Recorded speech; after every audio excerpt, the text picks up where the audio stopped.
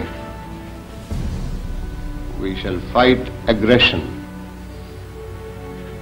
wherever it may be.